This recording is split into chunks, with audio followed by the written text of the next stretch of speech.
रमजान का महीना अल्लाह की बारगाह में सच्ची तौबा करने का भी महीना है। ला तक़नतू मिर रहमतिल्लाह, ऐ गुनहगारो अल्लाह की रहमत से मायूस न होना। इन्नल्लाह यग़फिरु ज़ुनूब जमीआ, अल्लाह तुम्हारे तमाम गुनाहों को माफ कर देगा। मगर ये बात याद रखिए, तौबा के नाम पे खिलवाड़ नहीं चलेगा, तौबा के नाम पे मजाक नहीं चलेगा। अगर तौबा करते हो तो अल्लाह से सच्ची तौबा करना। या अय्युहल्लज़ीना आमनू तूबू इलल्लाहि तौबतन नसूहा, ऐ ईमान वालो अल्लाह की बारगाह में सच्ची तौबा करो। असा रब्बुकुम अन युकफ्फिर अन्कुम सय्यिआतिकुम, जब तुम अल्लाह से सच्ची तौबा करोगे अल्लाह तुम्हारी खताओं को माफ कर देगा। कितनी बड़ी खताओं को अल्लाह माफ करेगा। अल्लाह के नबी फरमाते हैं, हदीस कुदसी के अल्फाज हैं, अल्लाह ताला कहता है यब्ना आदम इन्नका मा दअउतनी व रजौतनी गफरतु लका, ऐ आदम के बेटे तू जब तक मुझसे माफी मांगता रहेगा, जब तक तू मुझसे तौबा करता रहेगा, मैं तेरी तौबा को कबूल करता रहूंगा, मुझे किसी की कोई परवाह नहीं है। यब्ना आदम लौ बलगत ज़ुनूबुका अनान अस्समा, ऐ आदम के बेटे अगर तेरे गुनाह आसमान के किनारों तक पहुंच जाए, तेरे गुनाहों से आसमान भर जाए, जमीन भर जाए, अगर उसके बाद भी तू सच्ची तौबा कर ले और मेरे पास इस हाल में आ जाए कि तू अल्लाह के साथ शिर्क नहीं करता था, ऐ आदम के बेटे मैं जमीन भर के मग़फ़िरत तेरे हवाले कर दूंगा। अल्लाह तो माफ करने को तैयार है मेरे साथी, मगर हम अल्लाह से तौबा करने को तैयार नहीं।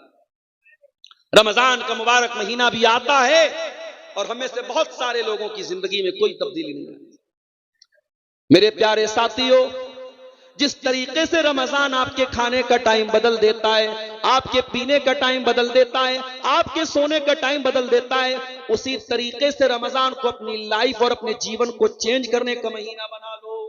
कुल या इबादियल्लज़ीना असरफू अला अनफुसिहिम, ऐ नबी आप कह दीजिए, ऐ मेरे वो बंदो जिन्होंने गुनाह कर करके अपनी जान पर जुल्म किया है, ला तक़नतू मिर रहमतिल्लाह, तुम अल्लाह की रहमत से मायूस मत होना। हमने कैसे कैसे अपनी जान पर जुल्म किया है। हमारे बहुत सारे नौजवान हराम रिलेशनशिप में, गलत ताल्लुकात में, अय्याशी में पड़े हुए हैं। शादीशुदा लोग भी हराम ताल्लुकात में पड़े हुए हैं। एक्स्ट्रा मैरिटल अफेयर हो रहा है, शादी के बाद भी नाजायज ताल्लुकात बनाए जा रहे हैं। ओ अल्लाह के बंदो, अगर वाकई में इस गंदगी में आप मुब्तला हैं, कुरान की आयत आपको तौबा की दावत दे रही है, बाज आ जाओ, तौबा कर लो। दुनिया में जिना करने के बाद भी अगर आपको पत्थर नहीं मारे जा रहे हैं, कोड़े नहीं लगाए जा रहे हैं, तो इसको अल्लाह की तरफ से एक मोहलत समझ लो, एक ढील समझ लो, और अल्लाह की ढील का नाजायज फायदा ना उठाओ, वरना जिस दिन अल्लाह की रस्सी टाइट होगी, अल्लाह किस तरीके से अपना अजाब देगा तुम सोच नहीं सकते। आज कितने परिवार बर्बाद हैं।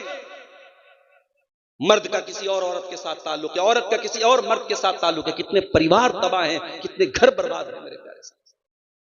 कभी आपने गौर किया है शादीशुदा इंसान की जिना की सजा इस्लाम में इतनी कठोर क्यों रखी है? भाई कुंवारा लड़का लड़की जिना करे तो 100 कोड़े की सजा है। अज़्ज़ानियतु वज़्ज़ानी फजलिदू कुल्ल वाहिदिन मिनहुमा मिअत जल्दा, जिना करने वाली औरत और जिना करने वाले मर्द को 100 कोड़े मारो।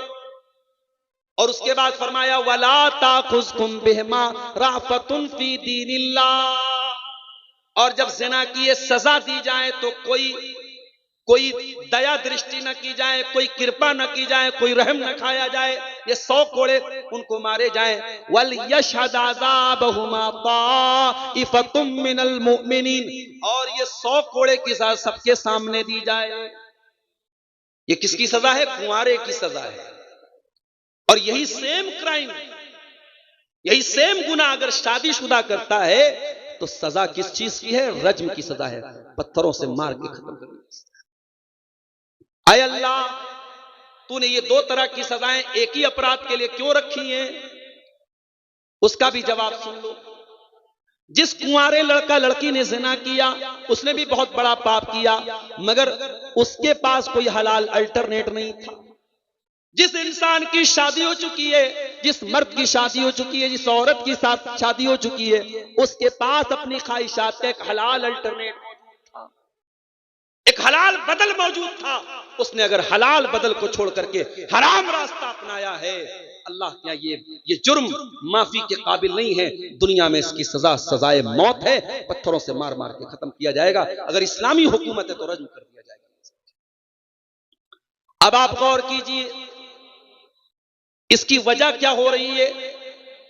अगर आप इसकी वजह पर गौर करेंगे, बहुत सारे घरों में मर्दों का अपनी बीवियों से दूर रहना भी बहुत बड़ी वजह है। भाई ठीक है, एक आदमी नौकरी कर रहा है, बाहर है, एक मजबूरी है उसके साथ, मगर उसमें भी मैं एक बात कहूंगा कि अगर आप बाहर नौकरी कर रहे हैं तब भी आप अगर हो सके पॉसिबल है तो फैमिली को साथ में लेके, और अगर पॉसिबल नहीं है तो कोशिश ये कीजिए कि बीच बीच में अपनी फैमिली को टाइम दीजिए। शादी के बाद शौहर दूर रहे और बीवी ससुराल में रहे, ये बिल्कुल मुनासिब नहीं है। ये भी घरों के अंदर ज़िनाकारी को दावत देने वाली चीज है। और इसी तरीके से बीवी का शौहर के लिए सजना संवरना, मेकअप करना, अपने आप को खूबसूरत बनाना, यह भी बहुत जरूरी है मेरे प्यारे साथियों। बहुत सारी शादीशुदा औरतें जब ये काम नहीं करती हैं तो बाजार की गंदी औरतें, बाजारी औरतें उनके शौहर को रिझाने के लिए अपने आप को सजाती संवारती। जिस औरत को हुक्म दिया गया कि अपने शौहर के लिए वो सजे सवरे, अपने शौहर को छोड़ करके वो जमाने के लिए अपने आप को सजाए और संवारे, मेरी प्यारी माओ बहनों, ये कौन से इंसाफ की बात है।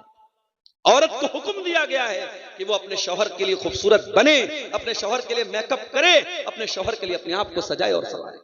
जमाने के लिए तेरा मेकअप है, जमाने के लिए तेरी खूबसूरती है, और शौहर के लिए तेरी खूबसूरती नहीं है तो तू अपने शौहर के साथ अन्याय कर रही है, तू अपने शौहर के साथ नाइंसाफी। शौहर की भी जिम्मेदारी है शादी के बाद जिंदगी में बीवी का हक अदा करना भी उसकी बहुत बड़ी जिम्मेदारी है। सिर्फ अच्छा कपड़ा पहना देना, अच्छा खाना खिला देना, बड़े मकान में अपनी बीवी को रख लेना, ये काफी नहीं है। बीवी को हर तरीके का सुकून देना, ये भी शौहर की जिम्मेदारी है। और जब इस मामले में शौहर की तरफ से कोताही होती है तो बहुत सारे घरों में बिगाड़ पैदा होता है। तो ये बहुत बड़ा जुल्म है, अत्याचार है जो अपनी जानों पर बहुत सारे लोग कर रहे हैं। कुरान करीम उनको भी दावत दे रहा है, या इबादी अल्लज़ीना असरफू अला अनफुसिहिम ला तक़नतू मिन रहमतिल्लाह, ऐ मेरे वो बंदो जिन्होंने जिना करके अपने नफ्सों पर जुल्म किया है, आओ अल्लाह से सच्ची तौबा कर लो, अल्लाह से माफी मांगो। और मैं अपनी बहनों को एक बात बताना चाहता हूं, आजकल प्यार और मोहब्बत के नाम पे बड़े ड्रामे चल रहे हैं। ये दुनिया भर के वैलेंटाइन डे और रोज डे और टेडी डे और फलाना डे और ढिकाना डे जो मनाया जा रहा है, ये ढकोसले मेरे प्यारे साथियों, ये सब जिनाकारी को प्रमोट करने के लिए हो रहे हैं। मेरी बहनों कान खोल के सुन लो, जो लड़का आपसे मोहब्बत का दावा करता है, अगर वाकई में वो आपसे मोहब्बत करता है, वो कभी आपको जिना की दावत नहीं देगा। जो जिना की दावत दे, जो हराम रिश्ता बनाने की बात करे, वो कभी आपसे मोहब्बत नहीं करता है। वो आज आप तक पहुंच रहा है, कल किसी और तक पहुंचेगा। जो सच्ची मोहब्बत का दावेदार होगा, जो सच्ची मोहब्बत करेगा, वो हलाल तरीके से आपके बाप से, आपके वालिद से आपका रिश्ता मांगेगा। अगर आपके वालिद नहीं होंगे, उनके सामने हाथ जोड़ करके उनको मनाने की कोशिश करेगा, मगर हलाल तरीके से अपनी शरीके हयात बनाएगा, अपनी बीवी बना करके जन्नत में अपने साथ लेके जाएगा। जो मोहब्बत करेगा वो जिना करके आपको जहन्नम में लेके नहीं जाएगा। जो मोहब्बत करेगा वो निकाह करके आपको अपनी शरीके हयात बनाएगा। ये बात अपने दिमाग में बिठा लो मेरी बहनों, और इस हरामकारी और जिनाकारी के फितने से अपने आप को बचा लो। नबी के दौर में एक औरत अल्लाह के नबी के पास आती है, गामिदिया औरत आकर के कहती है, अल्लाह के नबी अन्नी असब्तु ज़िना, मैंने ज़िना किया है। आपने उसको टालने की कोशिश की, उसने कहा अल्लाह के नबी मुझको टालने की कोशिश न कीजिए। उस औरत के पहले एक सहाबी भी अल्लाह के नबी के पास आए थे, जिनका नाम माइस बिन मालिक असलमी था। उन्होंने भी आकर के इकरार किया था, इन्नी असब्तु ज़िना, ऐ अल्लाह के नबी मैंने ज़िना किया है, मैं शादीशुदा इंसान हूं, मुझे मालूम है ज़िना की इस्लाम में सजा क्या है। अल्लाह के नबी मैं अल्लाह के यहाँ ज़िना की सजा नहीं पाना चाहता हूँ, ताहिरनी, मुझे दुनिया में पाक कर दीजिए, मुझे सजा दे दीजिए ताकि दुनिया में मुझे सजा मिल जाए, मुझे आखिरत में सजा ना मिले। अल्लाह के नबी ने सहाबा से कहा जरा चेक करो तो शराब तो नहीं पिए उस वक्त, हो सकता है शराब हलाल रही हो, शराब हराम ना रही हो उस वक्त, शराब तो बाद में हराम हुई थी। साहबे किराम ने जाकर के मुंह सूंघा, कहा अल्लाह के नबी शराब तो नहीं। फिर नबी ने कहा पता लगाओ कहीं ऐसा तो नहीं कि इनका दिमाग फिर गया है, इनको जुनून तारी हो गया, पागलपन का दौरा आ गया है। लोगों ने पता लगाया और पता लगाने के बाद तस्दीक किया अल्लाह के नबी दिमाग भी बिल्कुल सही काम कर रहा है, नशा भी नहीं है, दिमाग भी सही है। अल्लाह के नबी ने फिर भी टाल दिया। कुछ दिन गुजरे, फिर आए, अय अल्लाह के नबी ताहिरनी मुझे पाक कर दीजिए, मुझे सजा दे दीजिए। आपने कहा ठीक है, जमीन में गड्ढा खोदा जाए। गड्ढा खोदा गया, माइज बिन मालिक असलमी को लाया गया, आधा धड़ उनका जमीन में डाला गया और आधा धड़ बाहर रखा गया और पत्थरों से मार मार के उनको खत्म किया गया। जब हजरत माइज बिन मालिक असलमी को मारा गया, अल्लाह के नबी ने फरमाया लक़द ताब तौबतन लौ ताबहा, अगर ऐसी तौबा किसी मदीना के 70 गुनहगार भी अगर ऐसी तौबा करते अल्लाह ताला 70 गुनहगारों को माफ कर देता। इतनी सच्ची तौबा की है इस नौजवान ने। उनके वाक़े के कुछ दिनों के बाद ये औरत आई थी और इस औरत ने आकर के कहा है अल्लाह के नबी मैंने भी ज़िना किया है और मुझे भी सजा दीजिए, मुझे भी रज्म कर दीजिए। अल्लाह के नबी ने टालने की कोशिश की। औरत कहने लगी अय अल्लाह के नबी क्या आप चाहते हैं कि आप मुझे वैसे ही टाल दे जैसे आपने माइस को टाला था? अय अल्लाह के नबी इन्नी लहुबला, मैं हमल से हूं, मैं पेट से हूं, मुझे आप टालने की कोशिश न कीजिए, मुझे ज़िना की सजा दे दीजिए। आपने फरमाया अगर वाकई में तुम पेट से हो तो हम तुम्हें यह सजा नहीं दे सकते, सजा की हकदार तुम हो, तुम्हारे बच्चे का क्या कसूर है, जाओ जब बच्चा पैदा हो जाए आ जाना। 9 महीने का टाइम अल्लाह के रसूल ने उस औरत को दे दिया। 9 महीने के बाद जब बच्चा पैदा हो गया, शायद सहाबे किराम भी भूल चुके थे, अल्लाह के प्यारे नबी भी भूल चुके थे। 9 महीने के बाद वो औरत अपने बच्चे को हाथ में लेके आती है, अय अल्लाह के नबी आपने मुझे पहचाना, मैं वही गामिदी औरत हूं जो 9 महीना पहले आपके पास आई थी। अय अल्लाह के नबी अब तो मुझे पाक कर दीजिए, मुझे सजा दे दीजिए। अल्लाह के नबी ने फरमाया नहीं, हम अभी तुम्हें सजा नहीं देंगे, बच्चा बहुत छोटा है। जब ये बच्चा दूध छोड़ दे और रोटी खाने लगे तब तुम मेरे पास आना, हम तुम्हें सजा। अल्लाह के प्यारे नबी ने 2 साल का टाइम और दे दिया। 2 साल का पीरियड गुजर गया और 2 साल के बाद वो औरत फिर आती है अपने बच्चे को गोद में लेके, इस हाल में कि बच्चे के हाथ में रोटी का टुकड़ा है। अय अल्लाह के नबी अब तो मुझे ज़िना की सजा दे दीजिए, अब तो मुझे पाक कर दीजिए। अय अल्लाह के नबी मेरा बच्चा रोटी खाने लगा, दूध छोड़ दिया। ओ लोगों, आज दुनिया की अदालतें अपराधियों को बचाने का काम करती हैं। आज अपराधी अपने आप को बचाने के लिए झूठे गवाह लाता है, झूठा सबूत लाता है। ये कौन सी अदालत है, ये कौन सी अदालत है जहां अपराधी को बार बार भागने का मौका दिया जा रहा है, बार बार छोड़ा जा रहा है, मगर अपराधी खुदा के कहता है अय अल्लाह के नबी मुझे ज़िना की सजा दे दीजिए, मुझे पाक कर दीजिए। आपने फरमाया ठीक है। बच्चे को एक मुसलमान के हवाले किया गया। इससे यह भी पता चला कि अगर वलदुज़ ज़िना, कोई ज़िना का बच्चा है, ज़िना से पैदा हुआ बच्चा है, तो उसकी परवरिश भी मुसलमानों की सोसाइटी में होगी। ऐसा नहीं उस बच्चे का कोई कसूर नहीं, वो बच्चा अपने तमाम जो एक इंसानी हुकूक है वो उसको दिए जाए। आपने जमीन में गड्ढा खोदने का हुक्म दिया। गड्ढा खोदा गया, औरत को गड्ढे में डाला गया, पूरे बदन को चादर से लपेट करके ताकि बेपर्दगी न हो। पत्थरों से मारा जाने लगा। जब पत्थर मारे जाने लगे, औरत के बदन से खून का फव्वारा निकला, खून के छींटे निकले और खून के कुछ छींटे हजरत खालिद बिन वलीद के कपड़ों पर पड़ गए। खालिद बिन वलीद के मुंह से गुस्से के मारे कुछ कलमात निकले कि पता नहीं कैसी औरत का कपड़ा कैसी औरत का खून मेरे कपड़े पर पड़ गया। जब अल्लाह के प्यारे नबी ने हजरत खालिद को इस तरीके के अल्फाज इस्तेमाल करते हुए देखा, आपने फरमाया महलन या खालिद, ऐ खालिद खबरदार अपनी जबान को लगाम दो। लक़द ताबत तौबतन लौ ताबहा साहिब मुहसिन लगुफ़िर लहू। ऐ खालिद, इस औरत ने इतनी सच्ची तौबा की है, अगर कोई डाकू भी तौबा करता तो उसकी तौबा अल्लाह कबूल कर लेता। ये नबी के दौर में सच्ची तौबा के वाकयात थे मेरे साथ। आज हमारे दिलों में तौबा का ख्याल क्यों नहीं आता है? आइए मैं बताता हूं कि हमारे दिल में तौबा का ख्याल क्यों नहीं आता है। हमारे हाथों में जो ये मोबाइल है, जो ये सोशल मीडिया है, जो ये इंस्टाग्राम है, जो ये स्नैपचैट है, इन तमाम चीजों में इतने घिरे हुए हैं हम कि दिन रात ये गंदे रील्स देखते हुए और गाने बजाने देखते हुए हमारे दिल मुर्दा हो चुके हैं। और जब दिल मुर्दा हो जाए तो फिर दिल में तौबा का ख्याल नहीं आता है। इसीलिए कुरान कहता है सुम्मा क़सत क़ुलूबुकुम मिन बादि ज़ालिका फ़हिय कल हिजारति औ अशद्दु क़स्वा।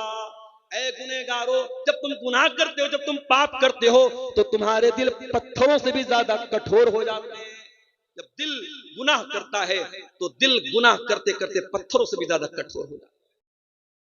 अभी बनारस में शबे बारात के त्योहार को मनाया गया बड़ी धूमधाम से, और एक वीडियो, मैं शबे बारात वाले दिन इत्तेफाक से नहीं था बनारस में, एक हमारे भाई ने एक वीडियो भेजा, कब्रिस्तान का फोटो, बनारस के कब्रिस्तान का फोटो देख के लग ही नहीं रहा था ये कब्रिस्तान है।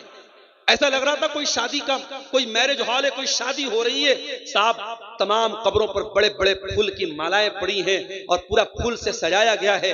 ये अब्बा की कब्र है, ये अम्मा की कब्र है, ये फलाने की कब्र है, पूरे कब्रिस्तान को सजाया है। इस कदर कठोर दिल हो चुके हैं हम और आप कि आज कब्रिस्तान जैसी जगह पर भी मौत याद नहीं आती है। आज कब्रिस्तान को भी मैरिज हॉल की तरह सजाया जा रहा है। मेरे प्यारे भाइयों, इस दिल को नरम करो, इस दिल की कठोरता को दूर करो, तब जाकर के तौबा का ख्याल आएगा। और ये भी सुन लो, अगर अल्लाह से सच्ची तौबा करना चाहते हो तो 4 काम करना पड़ेगा। पहला काम, अपने गुनाह पर नदामत का एहसास होना चाहिए। दिल में यह ख्याल होना चाहिए कि हां, मैंने ये गलत किया, मैंने गुनाह किया, मैंने पाप किया। दूसरा काम, आइंदा उस गुनाह को न करने का पक्का इरादा होना चाहिए। और तीसरा काम, उस गुनाह को ऑन द स्पॉट फौरन छोड़ देना चाहिए। अगर आज तक आप नमाज नहीं पढ़ते थे और आपके दिल में तौबा का ख्याल आया है तो फजर की नमाज से आपको नमाज शुरू करनी पड़ेगी। अगर आप नमाज नहीं शुरू करते तो आपकी तौबा का कोई मतलब नहीं है। कोई शराबी अगर शराब से तौबा करना चाहता है और तौबा करने के बाद शाम को फिर शराब की दुकान पे जाता है, उसकी तौबा का कोई मतलब नहीं है। कोई हराम रिलेशनशिप में कोई लड़का या लड़की पड़ा हुआ है, पड़ी हुई है, और वो तौबा करना चाहता है या तौबा करना चाहती है, और फिर भी उस लड़के से कांटेक्ट रखती है, उस लड़के से बातें करती है, उस लड़की से मुलाकात के वादे कर रही है, इसका मतलब कि वो अपने आप को धोखा दे रही है। वो अल्लाह ताला को नहीं धोखा दे रही, वो अपने आप को धोखा दे रही है। सच्ची तौबा का मतलब यही है कि आप फौरन उस गुनाह को छोड़ दीजिए मेरे प्यारे साथी। और अगर आपके गुनाह का ताल्लुक हुकूकुल इबाद से है, आपने किसी की जमीन पर नाजायज कब्जा कर लिया है, किसी का माल हड़प लिया है, किसी के साथ कारोबार में चीटिंग किया है, किसी के साथ फ्रॉड किया है, तो चौथी शर्त यह है तौबा की कि आप उसका हक उसको दीजिए। जमीन लिया है तो जमीन दे दीजिए, माल लिया है तो माल दे दीजिए। और अगर आपने जबान से तकलीफ पहुंचाई है, गाली दिया है, गीबत किया है, चुगली किया है, तो जा करके उससे माफी मांग लीजिए। ये 4 काम जब तक हम नहीं करेंगे, हमारी तौबा का कोई मतलब नहीं है मेरे प्यारे साथ। और अगर दुनिया में हमने लोगों का हक मार के अगर उनका हक नहीं दिया, तो ये भी सुन लो मेरे प्यारे साथियों के कयामत के दिन हमको देना पड़ेगा। ये अलग बात है, दुनिया में जमीन हड़पाए तो जमीन देना पड़ेगा, माल लिया है तो माल देना पड़ेगा, पैसा लिया है तो पैसा देना पड़ेगा। लेकिन कयामत के दिन करेंसी चेंज हो जाएगी, वहां माल नहीं मिलेगा, वहां जमीन नहीं मिलेगी, वहां आपको अपनी नेकियों से हाथ धोना पड़ेगा। कोई रोजा लेके चला जाएगा, कोई नमाज लेके चला जाएगा, कोई हज लेके चला जाएगा, कोई ज़कात खैरात लेके चला जाएगा। उसके बाद भी अगर कोई हकदार खड़ा होगा, अल्लाह के नबी फरमाते हैं फिर उनके गुनाह इंसान के ऊपर लाद दिए जाएंगे, और दुनिया से नेकी लेकर के जो आया है इस हाल में अल्लाह के पास वापस जाएगा कि गुनाहों से भरा हुआ होगा और जहन्नम में उसको फेंक दिया जाएगा। इसलिए हुकूकुल इबाद का मामला मेरे प्यारे साथियों और डेंजरस और खतरनाक है। अगर सच्ची तौबा आप करते हैं तो आप हुकूकुल इबाद के मामले में भी बहुत एहतियात हैं। आज हमारे बहुत सारे भाई ऐसे हैं जो पैसा कमाने की दौड़ में अंधे बन चुके हैं। रिश्वत का पैसा भी जेब में जा रहा है, सूद और ब्याज का पैसा भी जेब में जा रहा है। इसी झारखंड की बहुत सारी बस्तियों में ग्रुप लोन बड़ी तेजी से चल रहा है। छोटे छोटे अमाउंट 10-10, 20-20 हजार का अमाउंट आज मुसलमान सूद पर ले रहा है, इंटरेस्ट पर ले रहा है। क्या मुसलमान अपने नबी की हदीस भूल गया? अल्लाह के प्यारे नबी ने फरमाया, लानल्लाहु आकिल रिबा व मुकिलहु व कातिबहु व शाहिदई। सूद खाने वाले पर भी अल्लाह की लानत, सूद खिलाने वाले पर भी अल्लाह की लानत, सूद लिखने वाले पर भी अल्लाह की लानत, और सूद की गवाही देने वाले पर भी अल्लाह की लानत। और आपने फरमाया वहुम सवा, सब बराबर हैं। आज सूद का पैसा मुसलमान के घर में आ रहा है। कुल या इबादी अल्लज़ीना असरफू अला अनफुसिहिम, ऐ सूद ब्याज खा करके, ऐ रिश्वतें खा करके, ऐ हराम कमाई खा करके जिन्होंने अपनी जानों पर जुल्म किया है, ला तक़नतू मिर रहमतिल्लाह, अल्लाह की रहमत से कभी मायूस मत होना। और ये भी याद रखो, तौबा की भी एक एक्सपायरी है। तौबा कर सकते हैं मगर कब तक? जब तक मौत सामने ना आए। अगर आपने मौत को सामने देख करके तौबा की तो आपकी तौबा कबूल नहीं होगी। अल्लाह के प्यारे नबी फरमाते हैं, इन्नल्लाह यक़बलु तौबतल अब्दि मा लम युग़रग़िर, अल्लाह ताला बंदे की तौबा को तब तक कबूल करता है जब तक जान हलक तक ना आ जाए। आज हम नहीं जानते कब हमारे साथ कौन सा एक्सीडेंट हो जाए। परसों सोनाकोड़ की सरजमीन पर प्रोग्राम था मेरा, रात में इसी बरहेट से होता हुआ मैं पटना और बनारस वापस गया। हमारी मजबूरी थी, हमको जाना था फिर आ जाना था। कभी कभी रात में 100 और 120 की स्पीड में भी गाड़ी चलती है, डर भी लगता है। और खास तौर से ये जो बरहरवा का रास्ता है, पूरा पहाड़ी का इलाका है, गाड़ी कभी डिसबैलेंस भी हो सकती है। ड्राइवर की एक गलती हमें मौत के घाट में उतार सकती है। मेरे प्यारे साथियों, ये हालात आपके साथ भी हो सकते हैं। कहीं ऐसा न हो कि कोई जिंदगी में हादसा आए और हमें तौबा करने की मोहलत भी ना मिले, हमें तौबा करने की तौफीक भी ना मिले मेरे साथी। इसीलिए आने वाले रमजान में सच्ची तौबा का हम सब अज़्म करें मेरे प्यारे साथियों। रमजान में खास तौर से सहरी के टाइम, आप अगर 5 बजे अजान हो रही है, 4:30 बजे आप सहरी से फारिग हो जाइए। आधा घंटा का टाइम आपके पास है, बहुत बेहतरीन टाइम है। वजू कर लीजिए। रात में अगर आपने तरावी और तहज्जुद नहीं पढ़ी है तो 2-4 रकात तहज्जुद पढ़ लीजिए। टाइम है तो पूरी 8 रकात पढ़ लीजिए। अगर 8 रकात नहीं पढ़ सकते 2 पढ़ लीजिए, 4 पढ़ लीजिए। वो बड़ा प्यारा वक्त है, वो बड़ा सुहाना वक्त है। वो फजर के पहले का जो वक्त है, वो रात का आखिरी पहर है। उस पहर में, उस वक्त में अल्लाह की बारगाह में अपने हाथ फैला के अल्लाह से अपने गुनाहों की गिड़गिड़ा गिड़गिड़ा करके माफी मांग लीजिए मेरे भाई। हम सब मांग लें। और अगर आपको कुछ कहना नहीं आता अल्लाह से, तो ये छोटी सी दुआ जो नबी ने हमें सिखाई है शबे कद्र में पढ़ने के लिए, वही दुआ पढ़ लेना। जब अम्मा आयशा ने पूछा है अल्लाह के नबी, अराअयता इन अलिमतु अय्या लैलतिन लैलतुल क़द्री, ऐ अल्लाह के नबी अगर मुझे पता चल जाए कि कौन सी रात लैलतुल क़द्र की रात है, कौन सी रात कद्र की रात है, ऐ अल्लाह के नबी मैं उस रात में क्या पढ़ूंगी। अल्लाह के नबी ने बड़ी छोटी सी दुआ सिखाई जो मजदूरी करने वाले मजदूर को भी याद हो सकती है, जो रिक्शा चलाने वाले कम पढ़े लिखे इंसान को भी याद हो सकती है। अल्लाहुम्मा इन्नका अफ़्वुन तुहिब्बुल अफ़्व फ़अफ़ु अन्नी, ऐ अल्लाह तू माफ करने वाला है, तू माफी को पसंद करता है। ऐ अल्लाह मैं भी तेरा गुनहगार बंदा हूं, तू मुझको माफ कर दे। ये दुआ मेरे प्यारे साथियों रमजान के दिन रोजाना पढ़िए, जब मौका मिले तब पढ़िए। और इस दुआ के ऊपर गौर कीजिए कि इसमें आप अल्लाह से क्या कह रहे हैं। अल्लाह को माफी पसंद है। अगर आपके साथ किसी ने अत्याचार किया है, इस्लाम कहता है कि आप बदला ले सकते हैं। कोई आपके एक गाल पे थप्पड़ मारता है तो आप उसके भी एक गाल पे थप्पड़ मार सकते हैं। इस्लाम की ये शिक्षा नहीं है, इस्लाम की ये तालीम है। कोई आपके एक गाल पे थप्पड़ मारे तो आप दूसरा गाल पेश कर दो, ये इस्लाम की तालीम नहीं है। इस्लाम आपको बदला लेने की इजाजत देता है, मगर साथ में अल्लाह ताला कहता है वलमन सबरा व गफरा फइन्न ज़ालिका मिन अज़्मिल उमूर। ऐ मेरे बंदो, अगर तुम माफ कर दो, तुम सबर से काम ले लो, माफ कर दो तो ये ज्यादा बेहतर है, हमको ज्यादा पसंद है। जहां पर हम बदला ले सकते हैं और वहां पे हम माफ कर दें, अल्लाह को ये ज्यादा पसंद है। अल्लाह माफी को पसंद करता है। हम जब अल्लाह से शबे कद्र में दुआ करते तो यही तो कहते हैं अल्लाहुम्मा इन्नका अफ़्वुन तुहिब्बुल अफ़्व फ़अफ़ु अन्ना। ऐ अल्लाह, तू माफ करने वाला है और माफी को पसंद करता है। ऐ अल्लाह, मैं भी तो तेरा खताकार और गुनहगार बंदा हूं। ऐ अल्लाह, तू मुझको भी माफ कर दे। मेरे नौजवान साथियों, अल्लाह के वास्ते इससे पहले की जवानी ढल जाए तौबा कर लो। इससे पहले कि मिट्टी में दफन कर दिए जाओ, अल्लाह से सच्ची तौबा कर लो। इससे पहले कि तौबा की तौफीक छीन ली जाए, तौबा कर लो मेरे भाइयों। गोवा के उस नाइट क्लब का वाकया याद करो जहां डांस हो रहा था, लड़कियां नाच रही थी, संगीत बज रहा था, लोग शराब के जाम लुढ़का रहे थे। उसी हालत में गैस सिलेंडर फटता है और गोवा के नाइट क्लब में जबरदस्त आग लग जाती है और दर्जनों लोग वहां पे मर जाते हैं।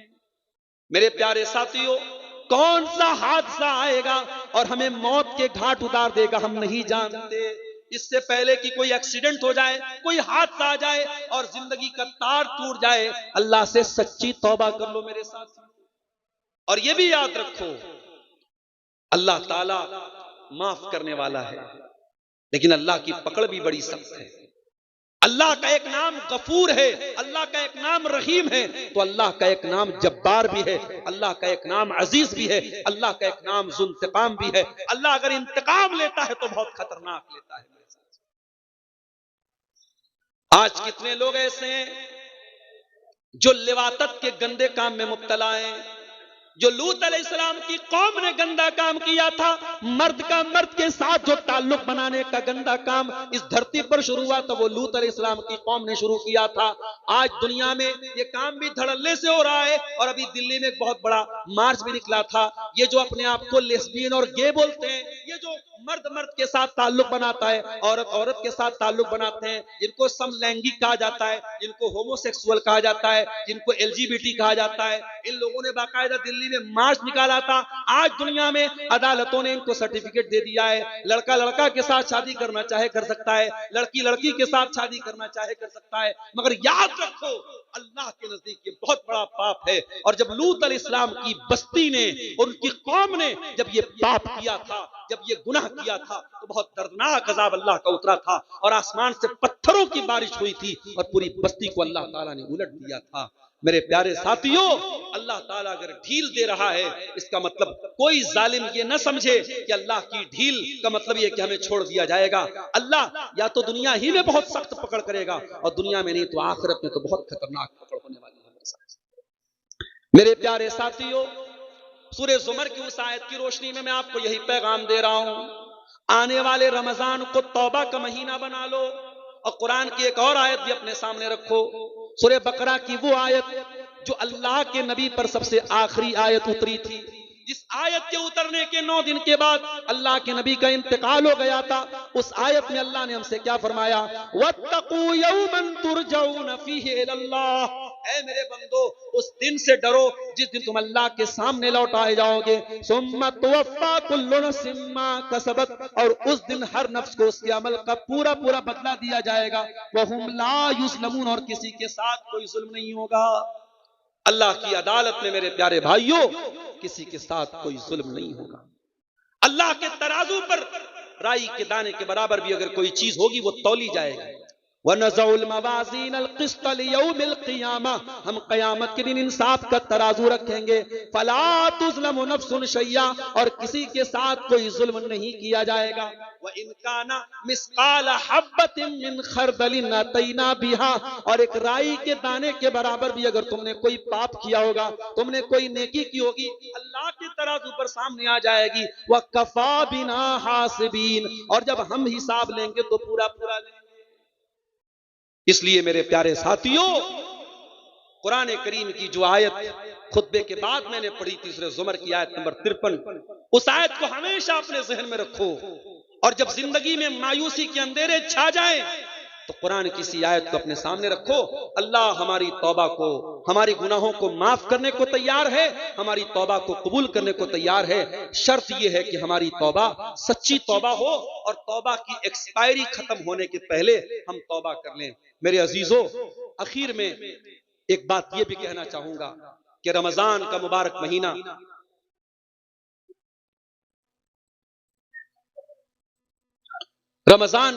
महीना जो चंद कदम की दूरी पर शुरू होने वाला है, इस महीने में अपने नौजवानों से एक बात कहना चाहूंगा कि आप अल्लाह के वास्ते अपने सोशल मीडिया अकाउंट से थोड़ा दूर रहिए। इंस्टाग्राम और फेसबुक और व्हाट्सएप की दुनिया से थोड़ा बाहर आइए। ये महीना इन चीजों में बर्बाद मत कीजिए। मेरे साथियों, याद रखिए, हम और आप खुश नसीब हैं, अल्लाह हमें जिंदगी में एक रमजान और दे रहा है। इस रमजान को अगर हम सोशल मीडिया में बर्बाद कर रहे हैं, और मैं देखता हूं बहुत सारे नौजवानों को रमजान के महीने में भी जैसी तरावी से पढ़ के निकले फौरन व्हाट्सएप चेक कर रहे हैं, इंस्टाग्राम चेक कर रहे हैं, स्नैपचैट चेक कर रहे हैं। अल्लाह के वास्ते एक महीने के लिए सोशल मीडिया से बिल्कुल संन्यास ले लीजिए, दूर रहिए। और अगर इस्तेमाल कर भी रहे हैं तो सही इस्तेमाल कीजिए, मुफीद इस्तेमाल कीजिए। और यह बात याद रखिए, आप सोशल मीडिया पर जब अकेले में बैठ के कोई गलत चीज देखते हैं, कोई गुनाह की चीज देखते हैं, तो ये अमल भी बहुत खतरनाक अमल है। मेरे साथ मैं एक हदीस आपको सुनाना चाहता हूं। अल्लाह के नबी ने फरमाया कि मैं अपनी उम्मत के ऐसे लोगों को भी जानता हूं जो कयामत के दिन पहाड़ों के बराबर नेकियां लेकर के आएंगे, लेकिन अल्लाह ताला उनकी नेकियों को हवा में उड़ा देगा। सहाबा ने पूछा, अल्लाह के नबी वो कौन लोग होंगे? आपने फरमाया, वो नमाज भी पढ़ेंगे, वो रोजा भी रखेंगे, वो इबादत भी करेंगे, वलाकिन्नहुम इज़ा खलौ बिमहारिमिल्लाह इंतहकुहा, लेकिन जब उनको तन्हाई मिलेगी, जब अकेलापन मिलेगा, जब एकांत में जाएंगे, तो वो गलत काम करेंगे। आज मोबाइल और सोशल मीडिया हमारी तन्हाइयों को गुनाहों से आलूदा कर रहा है। याद रखो, आपने मोबाइल पर जितनी भी गलत चीजें देखी हैं और की हैं, आप सारे सबूत मिटा दीजिए, मोबाइल से सारी चीजें डिलीट कर दीजिए। मगर अल्लाह को सब मालूम है, अल्लाह से कुछ ढका छुपा नहीं है। वो अलीमुम बिज़ातिस सुदूर है, वो दिल की गहराइयों को भी जानता है, वो दिल में छुपे हुए भेद को भी जानता है। ये हमारे सामने एक सवाल आया है कि शहरी के लिए माइक में ऐलान करके उठाना क्या जायज है? देखिए, जायज और नाजायज पर तो हम नहीं जाएंगे। हम डायरेक्ट ये तो नहीं बोल सकते कि ये अमल नाजायज है, मगर ये अमल अगर अच्छा होता, बेहतर होता, तो नबी के दौर में होता, सहाबा के दौर में होता। नबी और सहाबा के दौर में ऐसा नहीं था, और आज मुझे ऐसा लगता है कि हमें इसकी कोई जरूरत भी नहीं है। आज अल्हम्दुलिल्लाह सबके घर में मोबाइल है, अलार्म लगा हुआ है, और हमको मालूम है कि फजर की अजान इतने बजे होनी है, उसके पहले 1 घंटा 2 घंटा पहले औरतें सहरी के लिए उठ जाती हैं। इस तरीके से बाकायदा कुछ लोगों को ऐलान के लिए मुतय्यन करना ये मुनासिब नहीं है, बेहतर नहीं है। इस अमल से हमें परहेज करना चाहिए। एक सवाल यह आया कि क्या खवातीन सोशल मीडिया के जरिए दावत व तबलीग कर सकती हैं? कर सकती हैं, मगर बहुत एहतियात के साथ। बहुत एहतियात के साथ औरतें सोशल मीडिया का इस्तेमाल दावत व तबलीग के लिए कर सकती हैं। एहतियात का मतलब क्या है, समझ लीजिए।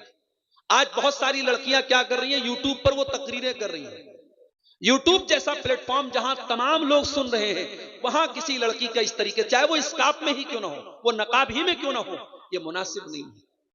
और आज अफसोस के साथ कहना पड़ता है, आज बिहार और झारखंड के बड़े बड़े बनात के इदारे चल रहे हैं, और वहां जवान जवान लड़कियों से सालाना प्रोग्राम में बाकायदा एक्शन के नाम पे उनसे हरकतें करवाई जा रही हैं। यानी आप डांस का नाम एक्शन रख दीजिए, तो क्या वो जायज हो जाएगा?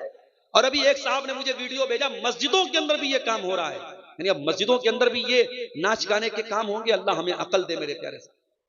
तो औरतें तकरीर करें औरतों के दायरे में। अगर फेसबुक चला रही हैं तो बहुत एहतियात के साथ अपनी कोई फोटो वो ना डालें। अच्छी चीजें, मुफीद चीजें, उलमा के बयानात, उलमा की तहरीरें, अच्छी किताबें वो सोशल मीडिया पर शेयर कर सकती हैं। और अपनी फ्रेंड लिस्ट में बिला जरूरत किसी गैर महरम लड़के को शामिल करने की कोशिश न करें। बहुत सारे लड़के आते हैं कि साहब मैं आपको अपनी दीनी बहन मानता हूं और आपकी बातें बड़ी अच्छी लगती हैं और आप बड़ा अच्छा जो है चीजें शेयर करती हैं। यहीं से शैतान शुरुआत करता है।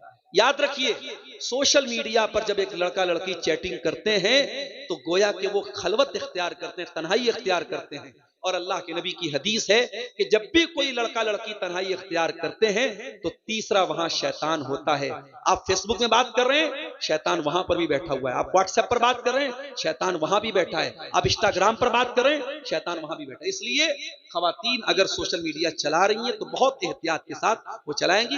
दावत व तबलीग का वो काम करें, अपने दायरे में, खवातीन के दायरे में वो काम करें। क्या कोई सवाल है?